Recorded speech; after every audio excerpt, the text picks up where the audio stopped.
స్వప్న షెల్ఫ్లో బట్టలు సర్దుతూ ఉంటుంది. ఇక కాశీ బట్టలను చూసి నన్ను మోసం చేసిన వాడి వస్తువులు నా కళ్ళ ముందు ఉండడానికి వీల్లేదు అంటూ ఆ బట్టలని విసిరికొడుతుంది.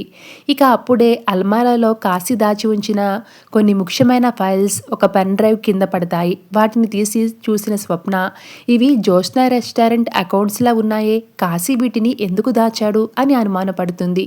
వెంటనే ఈ విషయం వాళ్ళ నాన్నతో చెప్పాలని నిర్ణయించుకుంటుంది స్వప్న.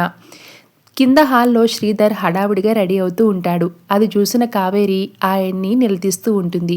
ఏంటండి ఉదయాన్నే ఇంత హడావుడిగా ఎక్కడికి బయలుదేరారు? పోలీస్ స్టేషన్కి కావేరి, నా అల్లుడిని కొన్ని విషయాలు అడగాలి. ఈ సమస్యలన్నీ ఎలా మొదలయ్యాయో వాడినే అడిగి తెలుసుకుంటానని శ్రీధర్ చెప్తాడు. సరిగ్గా అప్పుడే స్వప్న అక్కడికి వస్తుంది. నాన్న, ఇదిగోండి కాశీ బట్టల్లో ఈ ఫైల్స్ పెన్ డ్రైవ్ దొరికాయి. ఇవి ఆఫీసుకి సంబంధించినవి అనుకుంటానని చెప్తుంది. ఆ ఫైల్స్ చూడగానే శ్రీధర్ ముఖం పాలిపోతుంది. తన ఆఫీసులో వెతుకుతున్న జ్యోత్స్న మోసం చేసిన సంబంధించిన ఆధారాలు ఇవేనని శ్రీధర్కి అర్థమవుతాయి. శ్రీధర్ కంగారుగా, స్వప్న, త్వరగా వెళ్ళి నీ ల్యాప్టాప్ని తీసుకునిరా, ఇందులో ఏముందో ఇప్పుడే చూడాలని అంటాడు. శ్రీధర్ ఆ పెన్ డ్రైవ్ను ల్యాప్టాప్కి కనెక్ట్ చేసి చూడగా అందులో జ్యోత్స్న అకౌంట్స్లో చేసిన భారీ గోల్మాల్ స్పష్టంగా కనిపిస్తుంది. ఆ డేటా చూసి శ్రీధర్ చేతులు వణుకుతాయి. ఒకవేళ ఈ నిజం శివనారాయణ, కార్తీక్ తెలిస్తే పరిస్థితి ఏంటని శ్రీధర్ భయపడుతూ ఉంటాడు. స్వప్న తెచ్చిన పెన్ డ్రైవ్ను ల్యాప్టాప్లో చూసిన తర్వాత శ్రీధర్కి గుండె ఆగినంత పని అవుతుంది. అందులో ఉన్న డేటా చూసి ఒక్కసారిగా కుప్పకూలిపోతాడు. అంతా అర్థమైపోయింది. సిస్టంలో డిలీట్ చేసిన ఫైల్స్ అన్నిటినీ ఈ పెన్ డ్రైవ్లో కాశీ దాచిపెట్టాడని శ్రీధర్ అనుకుంటూ ఉంటాడు.